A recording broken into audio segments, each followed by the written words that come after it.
बांग्लादेश में हिंदुओं पर हो रहे अत्याचार की तस्वीरें देखकर अमेरिका तक हिल गया है। साथ ही बांग्लादेश के कट्टरपंथियों को इशारा कर दिया कि कायदे में रहोगे तो फायदे में रहोगे। बांग्लादेश में हिंदू कम्युनिटी के ऊपर होने वाले जुल्म और सितम के खिलाफ फाइनली यूएन भी बोल उठा। पूरी दुनिया में अब हिंदुओं पर हो रहे अत्याचार के विरोध में लोग सड़कों पर उतर रहे हैं। फिर इसराइल ने इसके ऊपर आवाज उठाई और अब बड़ी खबर यह है जिसके ऊपर पाकिस्तान की पब्लिक से, पाकिस्तान की यूथ से हम बात करेंगे, पूछेंगे कि आखिर क्या वजह है कि अब यूनाइटेड नेशंस भी इस बात पर बोल उठा है कि भाई बांग्लादेश में मिनॉरिटीज के ऊपर जुल्म हो रहे हैं, इसे फौरन रोका जाए। और एक आवाज अगर भारत के आदरणीय प्रधानमंत्री जी ने अगर इजराइल को दे दिया, रशिया को दे दिया, सऊदी अरब को दे दिया, कतर को दे दिया और अलग अलग देशों को दे दिया, तो ये सारे देश एक साथ एक ही आवाज में बांग्लादेश के अंदर घुस जाएंगे और फिर हम उसको हिंद देश तो क्या,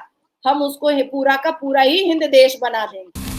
जलते बांग्लादेश में हिंदुओं की हो रही दुर्दशा को देखकर अब दुनिया के कोने कोने में बांग्लादेश के खिलाफ आवाज उठने लगी है।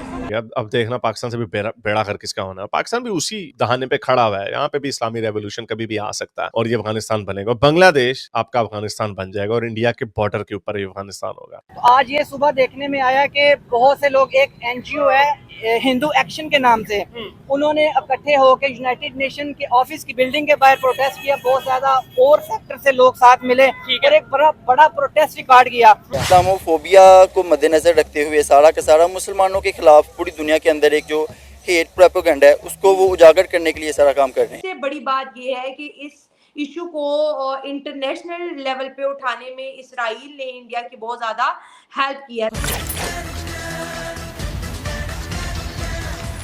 नमस्कार, जय हिंद दोस्तों बांग्लादेश में हो रहे हिंदुओं पर अत्याचार को लेकर इजराइल के बाद अब यूके यूएस भी कूद पड़ा है। लेकिन शर्म की बात यह है कि भारत में कुछ सियासी पार्टी और कुछ सेकुलर हिंदुओं की अभी भी आंखें नहीं खुल रही है। ऑल आई ऑन रफा पर अपने सोशल मीडिया अकाउंट पर स्टोरी डालने वाले बॉलीवुडिये आज चुप बैठे हैं। इससे एक बात तो साबित हो गई है, इस देश को इतना खतरा मुस्लिम से नहीं बल्कि सबसे ज्यादा खतरा इन सेकुलर हिंदुओं से है, जिनकी वजह से आज खुद के देश में हिंदू भी असुरक्षित होता जा रहा है। भारत की संसद में जय फिलिस्तीन का नारे लगाने वाला दोगला ओवैसी आज बांग्लादेश में हो रहे हिंदुओं पर अत्याचार को लेकर बोलता है, हमें बांग्लादेश से क्या लेना देना और इनसे उम्मीद भी क्या की जा सकती है।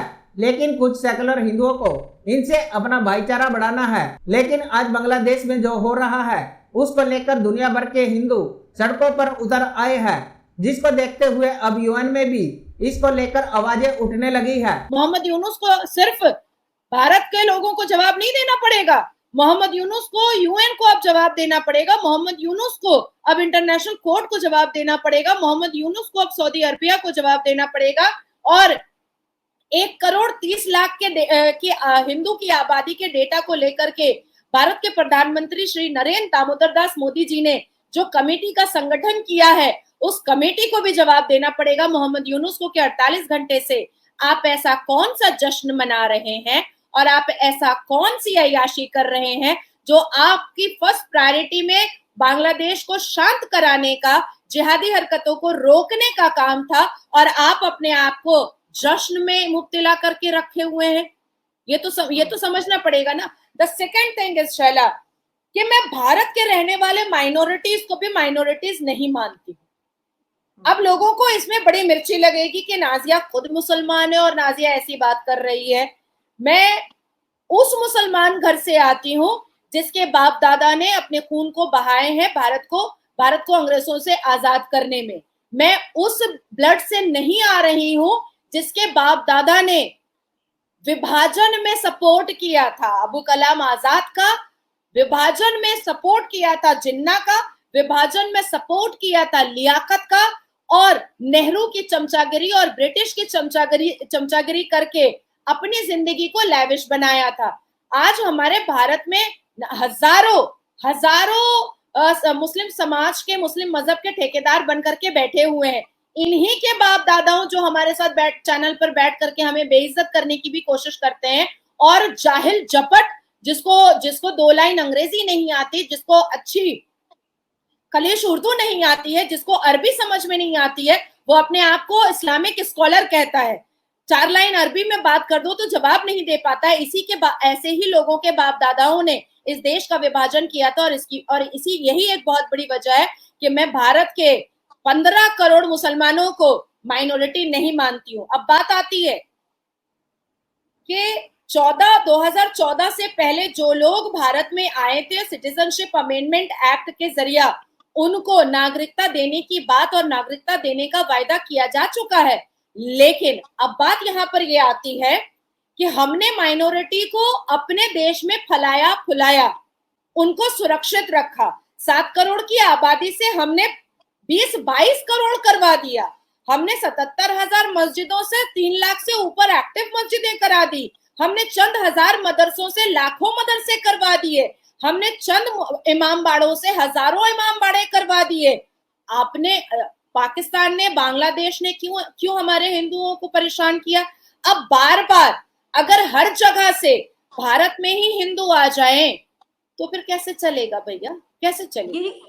अब देखना पाकिस्तान से भी बेड़ा कर किसका होना है। पाकिस्तान भी उसी दहाने पे खड़ा हुआ है। यहाँ पे भी इस्लामी रेवोल्यूशन कभी भी आ सकता है और ये अफगानिस्तान बनेगा। बांग्लादेश आपका अफगानिस्तान बन जाएगा और इंडिया के बॉर्डर के ऊपर ये अफगानिस्तान होगा। जो इन्होंने हिंदुओं के साथ जुल्म किया वो पता नहीं बाकी के क्रिश्चियंस वगैरह के साथ भी कर रहे होंगे, लेकिन ऑब्वियसली हिंदू की जो माइनॉरिटी, वो साइजेबल माइनॉरिटी है वहां पे अभी भी। जो उनको मौका मिला था 1970 में, चले जाते 1 करोड़ लोग चले गए थे इंडिया, लेकिन इनको बेचारे गरीब लोग कहाँ जाए। और हैरत ये हुई कि जुबैर ने किस तरह ड्रामेबाजी, प्रोपेगेंडा शुरू कर दिया। नहीं, कोई हिंदुओं के ऊपर जुल्म नहीं हो रहा, ये राइट विंग अकाउंट्स कर रहे हैं। अब ये फैक्ट, ये क्या हो रहा है, अब चुप कर गया।